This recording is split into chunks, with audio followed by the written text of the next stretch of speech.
एक बार के बात है, एक घने जंगल के पास एक रेलवे ट्रैक गुजरता था। वहीं एक विशाल काय हाथी रहता था। नाम था गजाधर। गजाधर जंगल का राजा था। उसकी गर्जना से शेर भी डर जाते थे, लेकिन उसका स्वभाव शांत और दयालु था। हर शाम वो अपने झुंड के साथ नदी किनारे पानी पीने जाता था। ट्रैक के पास से ही उनका रास्ता गुजरता था। कई बार ट्रेन की आवाज से छोटे हाथी डर जाते तो गजाधर अपनी बड़ी सूंड उठाकर सबको शांत कर देता। डरो मत, ये लोहे का जानवर है, असली नहीं। लेकिन एक दिन कुछ ऐसा हुआ जिसने जंगल के सारे जानवरों को हिला दिया। एक सुबह पास के गांव में रेल की पटरियों की मरम्मत चल रही थी। मजदूरों ने कुछ देर के लिए काम रोक दिया और ट्रेन की लाइन पर औजार रख छोड़े। उसी समय गजाधर अपने झुंड के साथ निकल पड़ा। ट्रैक पर पहुंचा तो सामने से तेज आवाज आई, चुक चुक चुक चुक। वो एक तेज रफ्तार ट्रेन थी जो ब्रेक फेल होने के कारण कंट्रोल से बाहर दौड़ रही थी। गजाधर ने अपने झुंड को पीछे हटने का इशारा किया। सारे छोटे हाथी जंगल की ओर भाग गए, लेकिन एक नन्हा हाथी पटरी के पास फंस गया। ट्रेन बस कुछ ही सेकंड दूर थी। गजाधर ने दहाड़ लगाई, मैं तुम्हें कुछ नहीं होने दूंगा। गजाधर ने अपनी सूंड से नन्हे हाथी को धकेला और खुद पटरी के बीचों बीच खड़ा हो गया। ट्रेन की सीटी गूंज उठी।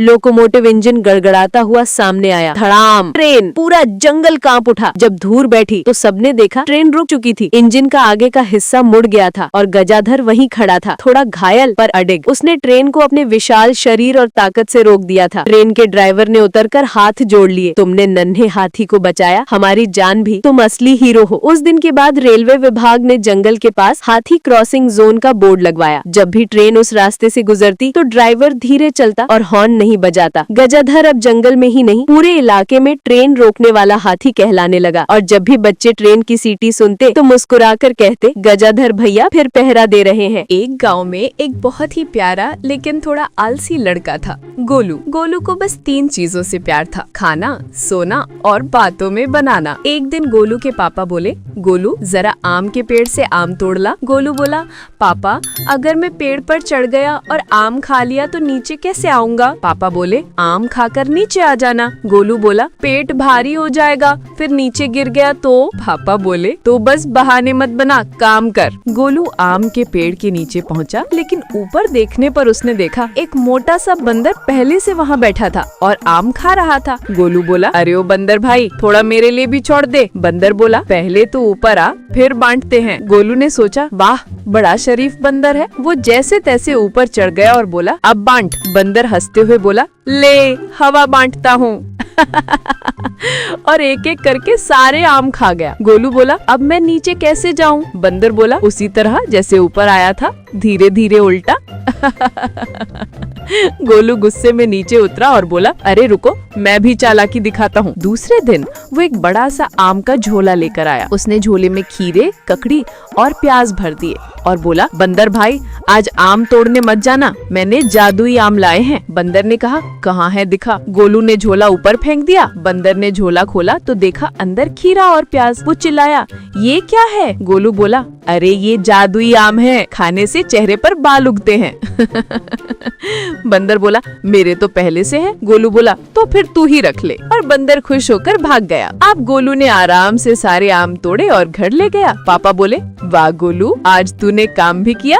गोलू मुस्कुराकर बोला, हाँ पापा, मेहनत नहीं अक्ल लगाई है। एक बार की बात है, जंगल में एक हाथी था, नाम था मोटू गजराज। मोटू को अपनी ताकत का बहुत घमंड था, लेकिन दिमाग जीरो। वो हमेशा सोचता, मैं इतना बड़ा हूँ, कोई मुझे हरा नहीं सकता। एक दिन मोटू को भूख लगी। जंगल में केले का पेड़ देखा, लेकिन पेड़ पर केले बहुत ऊंचे थे। मोटू ने सूंड बढ़ाई, लेकिन पहुंच नहीं पाया। तभी एक छोटी सी चींटी गुजर रही थी। मोटू बोला, ऐ चींटी, ऊपर चढ़कर केले तोड़ कर दे। चींटी बोली, महाराज मैं तोड़ दूंगी, लेकिन बदले में क्या दोगे? मोटू हंसा, तेरे लिए पूरा जंगल घुमा दूंगा अपनी पीठ पर। चींटी खुश होकर पेड़ पर चढ़ गई और केले तोड़ने लगी। लेकिन शरारती चींटी ने प्लान बनाया। उसने एक केला तोड़ा और मोटू की सूंड पर फेंका, सीधा नाक में घुस गया। मोटू छींक मारा, छींक छींक, इतनी जोर की कि पूरा जंगल हिल गया। पेड़ से सारे केले गिर गए, लेकिन मोटू की सूंड में केला फंस गया। वो इधर उधर सूंड फटकारने लगा, फट फट फट। चींटी ऊपर से हंस रही थी, महाराज, अब केले तो गिर गए, लेकिन तुम्हारी नाक में केला डांस कर रहा है। मोटू रोने लगा। चींटी निकाल ना यार। चींटी बोली, अब घुमाओ मुझे जंगल। मोटू ने चींटी को अपनी पीठ पर बिठाया और दौड़ने लगा, लेकिन सूंड में केला फंसा था तो हर कदम पर छींक मारता। छींक छींक। जंगल के सारे जानवर भागने लगे। शेर भी डर गया। अरे, ये हाथी बम है क्या? अंत में चींटी ने केला निकाला और बोली, मोटू भाई, घमंड मत करो। छोटा भी बड़ा काम कर सकता है और बड़ा भी छोटे से हार सकता है। मोटू शर्मा गया और चींटी को रोज केले देने लगा, लेकिन अब वो कभी सूंड नहीं हिलाता बेवजह। डरता है कहीं फिर केला ना फंस जाए।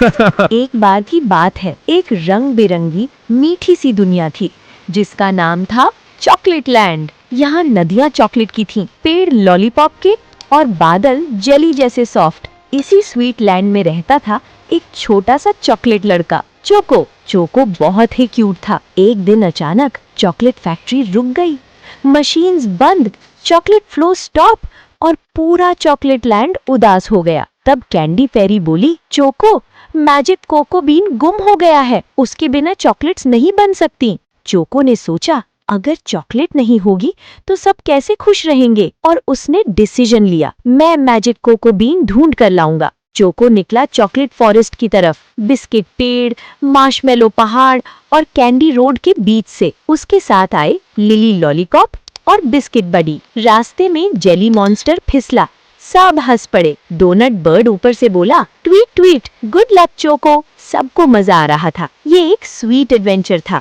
तभी एक चॉकलेट पेड़ पर एक नॉटी मंकी दिखा। उसके हाथ में था चमकता हुआ मैजिक कोको बीन। मंकी बोला, हा हा, सब चॉकलेट्स मेरी। पर चोको गुस्सा नहीं हुआ। उसने प्यार से कहा, चॉकलेट तब और टेस्टी होती है जब सब मिल के खाएं। मंकी शर्मा गया और बोला, सॉरी, मुझे भी फ्रेंड्स चाहिए। चोको ने मंकी को अपनी चॉकलेट दी। मंकी मुस्कुरा दिया।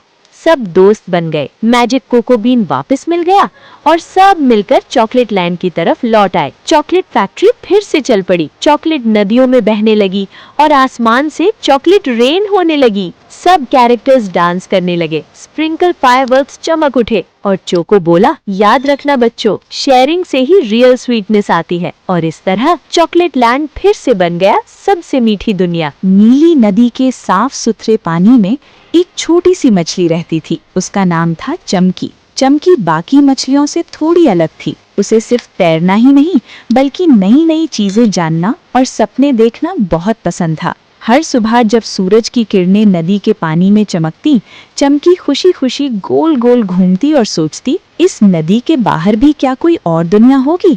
नदी में बहुत सी मछलियां रहती थीं, कुछ बड़ी, कुछ छोटी, कुछ बहुत चालाक, लेकिन ज्यादातर मछलियां नदी की सीमा से बाहर जाने से डरती थीं। वे कहती, चमकी, बाहर खतरा है, जाल है, मछुआरे हैं। लेकिन चमकी का मन मानने को तैयार नहीं था।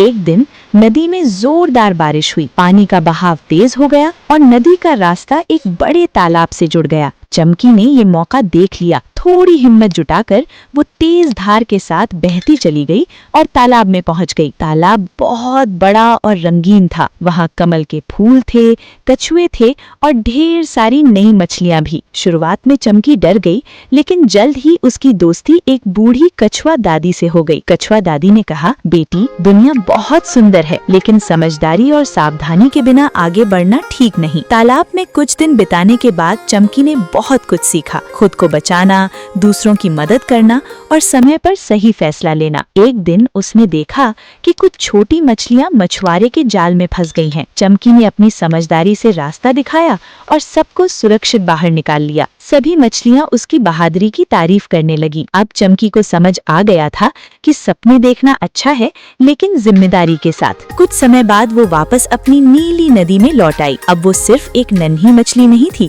बल्कि एक समझदार और साहसी मछली बन चुकी थी। बाकी मछलियां उसे सम्मान से देखने लगी। चमकी मुस्कुराई और बोली, दुनिया बड़ी है, लेकिन सीख सबसे बड़ी है।